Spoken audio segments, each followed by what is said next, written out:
Assalamu алейкум, Кыргыз блог каналынын катталуучулары жана көрүүчүлөрү. Биздин кыргыз курамабыздын оюндары тилекке каршы жыйынтыктаган соң менин каналымда дагы чыгарылыштар чыкпай калды. Эми биздин Кыргызстанга кайрадан чоң футбол кайтып келди жана ошону менен чогуу эле мен дагы жаңы чыгарылыштарды тартып баштадым. Эмне болгон чоң футбол кайтып келди десеңер, биздин кыргызстандык клубтар эл аралык мелдештерде катышат.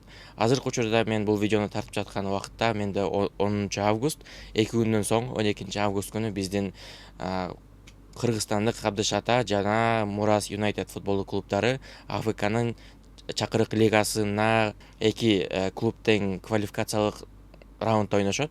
Биринчи бул Абдыш Ата футболдук клубу өзүбүздө Бишкекте Дөрөн Өмүрзаков стадионунда сириялык Хотин футболдук клубун кабыл алат жана бул оюндун жыйынтыгы менен эгерде Абдыш Ата клубу жеңишке жетише турган болсо, анда 2025-2026 жылкы АФКнын чакырык лигасына катышууга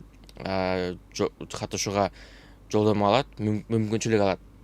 Мурунку жылы дагы биздин Кыргызстандын чемпиону катары АФК чакырык лигасына Абдыш Ата катышкан болчу. Анда деген биринчи ошол квалификациялык оюнда Афганистандык Атак Энерджи деген команданы кабыл алып, Жалал Абадта Курманбек стадионунда ал оюн болуп өткөн болчу жана ал оюн жыйынтыгында Абдыш Ата 2-0 эсебинде ошол Афганистандык клубту жеңип, АФКнын ошол чакырык лигасына катышууга жолдомо алган.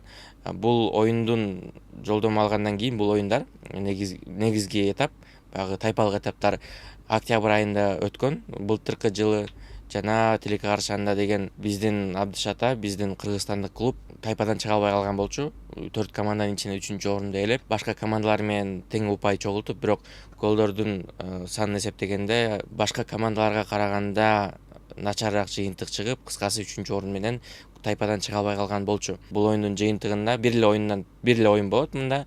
Эч кандай жооптук беттеш болбойт, же болбосо башка командалар менен дагы оюн болбойт. Бир эле ошол сириялык команда менен ойнойт Абдыш Ата жана ошол оюн жыйынтыгында Абдыш Ата жеңишке жетишсе, анда дагы эле ошол октябрь айында боло турган АФКнын чакырык лигасында тайпалык этапта катышат. Эгер жеңишке жете албай калган болсо, анда чакырык лигага жолдомо ала албай калат, сириялык команда алып кетет.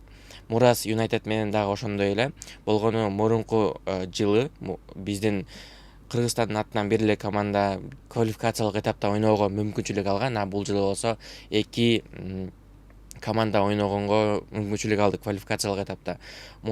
Абдыш Ата Кыргызстан чемпиону катары, Кыргыз премьер лигасын жеңген команда катары квалификациялык этапта ойноп жатат. Ал эми Мурас Юнайтед болсо мурунку жылы Кыргызстан кубогун жеңген клуб катары бул мүмкүнчүлүктү алып отурат. Азия футбол конфедерациясы негизинен биздин өлкөгө, Кыргызстанга бир эле командага мүмкүнчүлүк бермек квалификациялык этапта ойнош үчүн.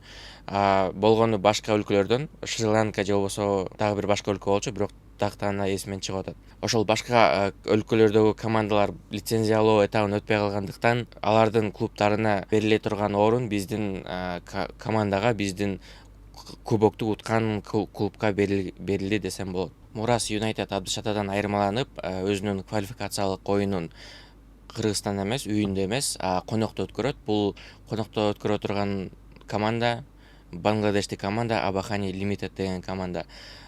Бүгүн 10 август күнү Мурас Юнайтед командасы чартердик рейс менен ошол Бангладешке, Дакка шаарына учуп кетишти. Ошол Дакка шаарында улуттук стадиондо биздин Мурас Юнайтед, биздин кыргызстандык команда Бангладештик Абахани Limited деген команда менен ойун өткөрөт. Алардыкы деле ушундай, Мурастыкы деле Абдыш Атаныкындай жеңишке жетишсе, анда октябрда боло турган АФК Challenge лига чакырык лигасынын тайпалык этабына жолдомо алат. Эгерде жеңилип калса, анда ала албай калат. Ошону менен АФК чакырык лигасына катышуу мүмкүнчүлүгүнөн айрылат Мурас Юнайтед. Ошондуктан болушунча жеңишке жетүүгө аракет кылышат деген ойдомун. Жеңишке жетүүгө эки кыргызстандык команданын тең эле чоң мүмкүнчүлүктөрү бар менин оюмча. Анткени деген эки команда тең, ошол эле сириялык команда, ошол эле Бангладештик команда өздөрүнүн чемпионаттарын жеңүүчүлөрү эмес, чемпиондору эмес өздөрүнүн өлкөсүнүн. Эмне үчүн андай болуп калды деген суроо келиши мүмкүн кээ бир адамдарда. Туура негизинен логика менен караганда деле ар бир турнирге өзүнүн ар бир өлкөнүн чемпиондору катышат. Мисалы биздин өлкөнүн чемпиону катары Абдышата катышып атат. Мурас Юнайтед болсо башка өлкөлөрдүн клубтары лицензиялоону өтпөй калган үчүн Кыргызстандын кубогунун жеңүүчүсү катары катышууга мүмкүнчүлүк алды АФКдан. Ал эми биздин клубтардын карсылаштары Serial Hotin жана Бангладештик Абахани Limited алар чемпион эмес. Болгону алардын чемпиондору ошол эле Бангладештин чемпиону мурунку сезондо деген Аль Фатува деген команда болгон экен, бирок ошол АФКнын лицензиялоосун өтпөгөндүктөн АФКнын талаптарына жооп бербеген клуб экен. Мындайча жалпак тил менен айтып түшүндүргөндө Бангладештик дагы, Сириялык дагы команда. Ошондуктан Бангладештин чемпиону дагы, Сириянын чемпиону дагы. Ошондуктан ошол эки Хотин менен Абахани Лимитедке мүмкүнчүлүк берилиптир. АФК чакырык лигасына катышууга квалификациялык этапта. Андан кийин дагы бир биздин өлкө үчүн менин оюмча бул ачылыш биздин кыздар арасындагы клуб деп айтсам болобу, команда деп айтсам болобу, АФКнын чемпиондор лигасында ойнойт. Кыздар арасындагы негизинен команданын толук аталышы SDU Shore Sea Asia Gold деп аталат экен. Бул АФКда дагы ошондой маалымат берилиптир. АФКнын өзүнүн официалдык расмий сайтында дагы ушундай ат менен бул команда жазылыптыр. Бирок ыңгайлуулук үчүн Asia Gold деп эле айтайын.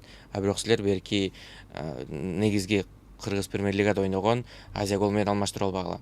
2025 жылдын 25-31 август күндөрү Кыргыз Республикасынын айымдар футбол клубу SDU Shore Sea Asia Gold 2025-2026 жылкы АФКнын айымдар арасындагы чемпиондор лигасынын алдын ала баскычындагы оюндарга катышат. Кыздар арасындагы командабыз S тайпасына түшүштү. Ал жерде болсо Малайзиялык Kelana United, Иорданиянын Etihad Club жана Сингапурдун Lion City Sailors деген командалар менен, клубтар менен кезгелет. Бул оюндардын жыйынтыгы боюнча жалпысынан Asia Gold 3 оюн өткөрөт. Ушул 3 команда менен, ушул 3 оюндун жыйынтыгы боюнча S тайпасындагы 4 команданын арасында биринчи орунду ээлеген команда тайпадан чыгып, андан ары өзүнүн АФК чемпиондор лига кыздар арасындагы чемпиондор лигасындагы жүрүшүн улантат. Бардык оюндар Малайзия өлкөсүндө борборлоштурулган форматта өтөт. Оюндардын даталары, өтө турган убакыттары жана эгерде түз эфир жеткиликтүү боло турган болсо, анда түз эфирге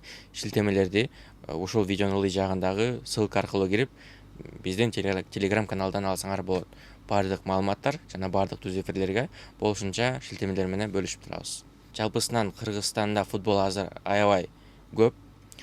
Биз аларга дагы өзүнчө видео кылып алдыда кезигебиз. Алдыда Кафа келатат жана башка дагы биздин жаштар курама командаларынын квалификациялык дагы оюндары бар. Ошондуктан ушуну менен видеону жыйынтыктайлы, клубтар арасындагы жаңылыктар менен дегендей. Анан кийинки чыгарылыштардан жолугушканча жакшы тургула. Кимдигим каналга каттала элек болгон болсо, сөз катталып койгула. Анан кийинки чыгарылыштардан жолугушканча жакшы тургула.